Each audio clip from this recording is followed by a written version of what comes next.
यह कहानी है एक ई रैंक हंटर संग जिनवू की, जिसे दुनिया का सबसे कमजोर हंटर कहा जाता है और सभी लोग उसका मजाक उड़ाते रहते हैं। लेकिन जिनवू उनकी बातों को अनदेखा करते हुए अपना काम करता रहता है, क्योंकि उसके पिता के जानने के बाद वह अकेला ही घर में कमाता है। उसकी माँ कोमा में है और उसकी बहन की पढ़ाई के लिए उसे कमाना पड़ता है। जिनवू सबसे कमजोर होने के बावजूद भी वह हर रोज अपनी जिंदगी को खतरे में डालता है। कहानी की शुरुआत में हमें 3 साल पहले का सीन दिखाया जाता है, जहाँ हंटर्स मॉन्स्टर से लड़ रहे हैं, लेकिन अंट मॉन्स्टर बहुत ज़्यादा स्ट्रॉन्ग है, इसलिए हंटर्स के हमले का उन पर कोई असर नहीं होता और अंट मॉन्स्टर आसानी से हंटर्स को हरा देते हैं और वहाँ बहुत से हंटर पूरी तरह घायल हो जाते हैं। एक घायल हंटर को मॉन्स्टर मारने ही वाला होता है, तभी वहाँ पर एक हीलिंग हंटर पहुंच जाता है और उससे मॉन्स्टर से बचाकर उसके जख्मों को तुरंत ठीक भी कर देता है। लेकिन तभी वहाँ कुछ और मॉन्स्टर आ जाते हैं जो हीलर पर अटैक करने ही वाले होते हैं। तभी बड़ी रैंक के हंटर पहुंच जाते हैं। ये तीनों एस रैंक हंटर होते हैं, तो इन्हें लड़ने में कोई परेशानी नहीं होती।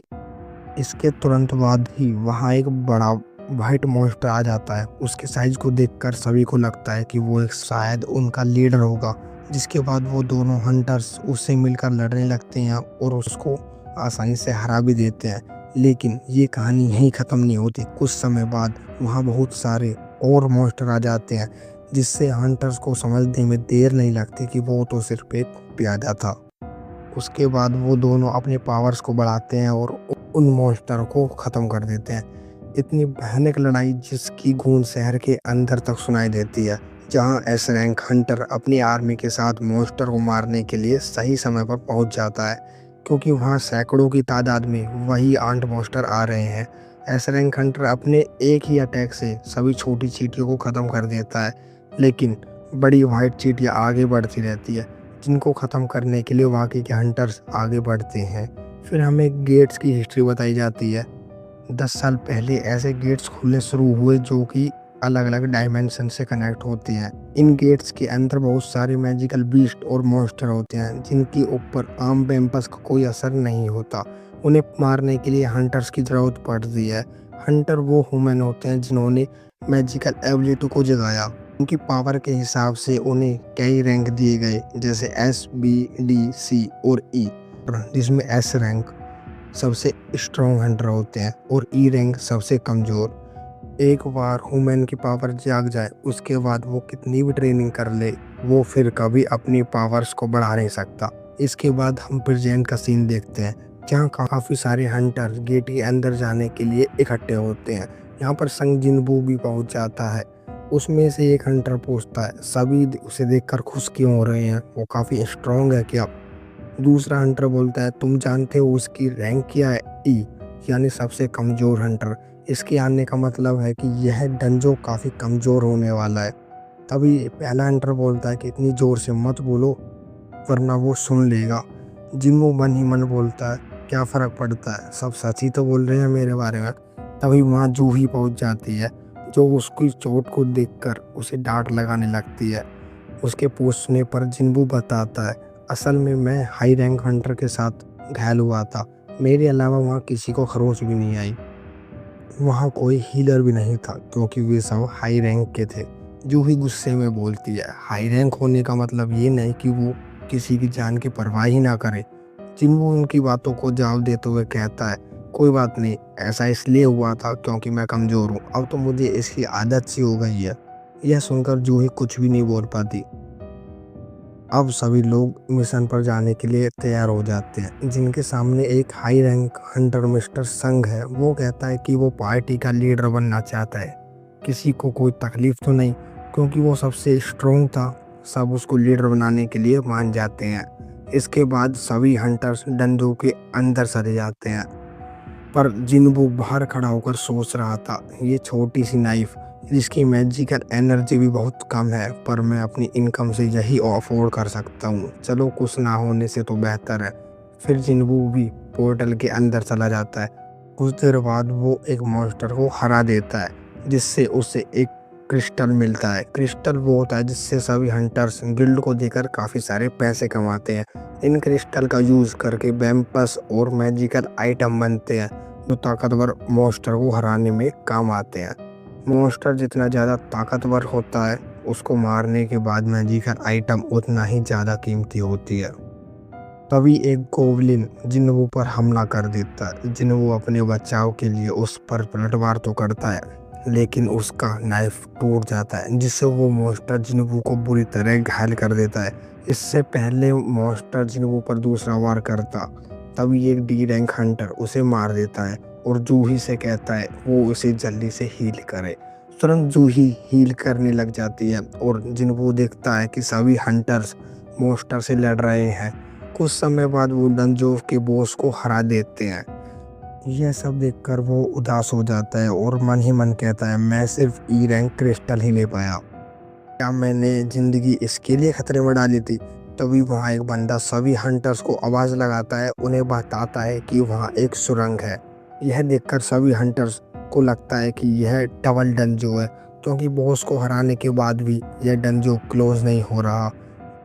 मिस्टर संग सभी को बताते हैं, ऐसी सिचुएशन में प्रोटोकॉल है हम इसकी हंटर एसोसिएशन को रिपोर्ट करें और उनके इंस्ट्रक्शन का इंतज़ार करें, लेकिन इससे सारी लूट उन्हें ही मिल जाएगी। तभी एक हंटर कहता है, ये तो डी रैंक गेट है, इसमें भला डरने की क्या बात, फिर भी ये काफ़ी खतरनाक हो सकता है, तो हम सब वोट करेंगे। फिर 6 वोट हाँ में आती हैं और 6 वोट ना में। मिस्टर संग कहते हैं, अब सब तुम पर है जिन्वू। जिन्वू मन ही मन सोचने लगता है, क्या मुझे जाना चाहिए। मुझे पता है कि डी रैंक गेट मेरे लिए कितना खतरनाक हो सकता है, पर मुझे पैसों की बहुत ज़्यादा ज़रूरत है। मेरे पिता के जाने के बाद घर में मैं ही कमाने वाला बचा हूँ, मुझे जाना ही होगा।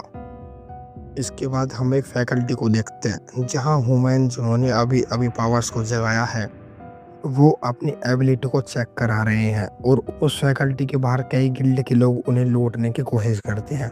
तभी उनमें से एक बंदा फ़ोन लगाता है। एक बी रैंक और 2 सी रैंक हंटर हमारे साथ आने के लिए मान गए। जिसे उसने फ़ोन लगाया था वो मिस्टर चोई हैं, जो एस रैंक के सबसे ताकतवर हंटर हैं। एक हंटर दूसरे हंटर को समझाते हुए कहता है, और आप तो जानते ही हैं हमारे चोई सर से ज़्यादा कोई टैलेंटेड नहीं है। इसके बाद हम एक मोहाली का सीन देखते हैं, जहाँ 2 चोर एक लड़की का पर्स छीनकर भाग रहे होते हैं। तभी उनके सामने चाहे ही आ जाती है, जो बड़ी आसानी से चोरों से पर्स छीन लेती है। लेकिन जब वो पर्स वापस कर रही थी, सभी लोग उसका चेहरा पहचान लेते हैं कि वो एस रैंक हंटर है और उसे चारों तरफ से घेर लेते हैं। भीड़ को देखकर वो नर्वस हो जाती है और फिर अपनी पावर से वहाँ से भाग जाती है। दूसरी तरफ सारे हंटर्स उस तहखाने के अंदर जा रहे होते हैं। जिन्वू जूही से कहता है, सॉरी जूही, मेरी वजह से तुम्हें भी अंदर आना पड़ा, क्या तुम ठीक हो।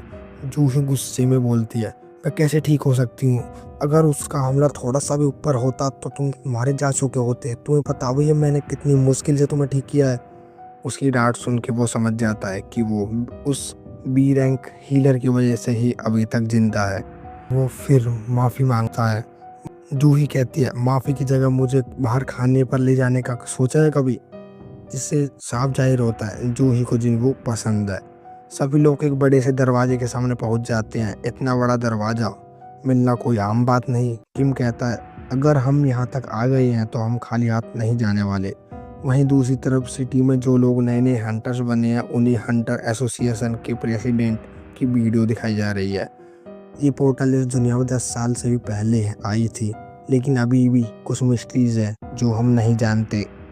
अगर आप हंटर की तरह सरवाइव करना चाहते हैं तो आपको हर वक्त सावधान रहना होगा, चाहे आप इतना भी एक्सपर्ट क्यों ना हो। दूसरी तरफ सभी हंटर्स ऐसे तहखाने में जा रहे हैं जो कि मिस्टीरियस है, खतरनाक है, कोई उसके बारे में कुछ नहीं जानता। अंदर जाकर वो देखते हैं कि चारों तरफ स्टैचू से घिरे हुए हैं। उन्हें देखकर लगता है कि वो कई सेंचुरी पुराने हैं। जिन्वू सबसे बड़े स्टैचू के सामने खड़ा था। जूही को ये सब देखकर घबराहट होने लगती है। सभी लोग सोच में पड़ जाते हैं। तभी एक हंटर की नज़र जमीन पर पड़ती है। जमीन पर एक मैजिकल सर्कल जैसा निशान था। तभी सभी को एक ऐसा स्टैचू दिखता है जिसके हाथ में एक टैबलेट लगाया, जिस पर कोड को खोज करने के कमांड्स लिखे हैं। पहला, भगवान की पूजा करो। दूसरा, भगवान की प्रशंसा करो। तीसरा, अपनी भक्ति दर्शाओ। जूही जिन्वू से कहती है कि वो बड़े स्टैचू की आंखें हिल रही हैं, वो हमें देख रहा है, लेकिन जिन्वू उसकी बातों को इग्नोर करता हुआ हंटर्स की बातों को सुनता है।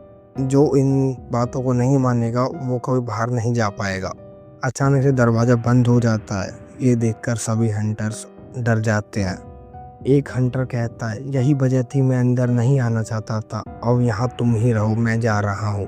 जैसे ही वो दरवाजे के पास जाकर बाहर जाने की कोशिश करता है, तभी एक स्टैचू उसको बीच से अलग कर देता है। ये देखकर सभी लोग बुरी तरह डर जाते हैं और डर के मारे चिल्लाने लगते हैं। जिन्वू मन ही मन सोचने लगता है, वो डी रैंक हंटर था, उस स्टैचू ने उसे एक बार में कैसे मार दिया, ये मुझसे बहुत ताकतवर था, वो भी पलक झपकते ही मारा गया, ये क्या हो रहा है। तभी जिन्वू को जोही की बात याद आती है। वो बड़े वाले स्टैचू की आंखों को देखने लगता है और फिर वो आंखें भी जिन्वू को देखने लगती हैं। जिन्वू ये देखकर बुरी तरह डर जाता है। वो पुरानी बातें याद करता है, मैं पहले भी जिंदगी और मौत की सिचुएशन से गुजर चुका हूँ। मैं पहले मिशन में अपनी टीम से अलग हो गया था, जिसे एक ई रैंक हंटर के मॉन्स्टर ने मुझे बुरी तरह घायल कर दिया था। मुझे 4 हफ्ते हॉस्पिटल में गुजारने पड़े। एक बार जब मैं एक गेट के अंदर फंस गया था तो लगभग भूख के मारे मर ही गया था। एक लो रैंक डंजो भी मेरे लिए जिंदगी और मौत का सवाल है। हंटर जो मॉन्स्टर के जम से पैसा कमाते हैं, वो बेहतर गियर्स और बैम्पस में खर्च करते हैं ताकि वो और भी ज़्यादा मॉन्स्टर को हरा सके। अब मुझे हर वक्त चौकन्ना रहना होगा। जिन्वू ये सोच ही रहा था जब जिन्वू तेजी से चिल्लाता है, सभी लोग नीचे झुक जाओ, और बड़ा स्टैचू इन पर अटैक कर देता है। उनमें से एक हंटर जल के राख हो जाता है। ये एपिसोड यहीं ख़त्म होता है। मिलते हैं नेक्स्ट एपिसोड में।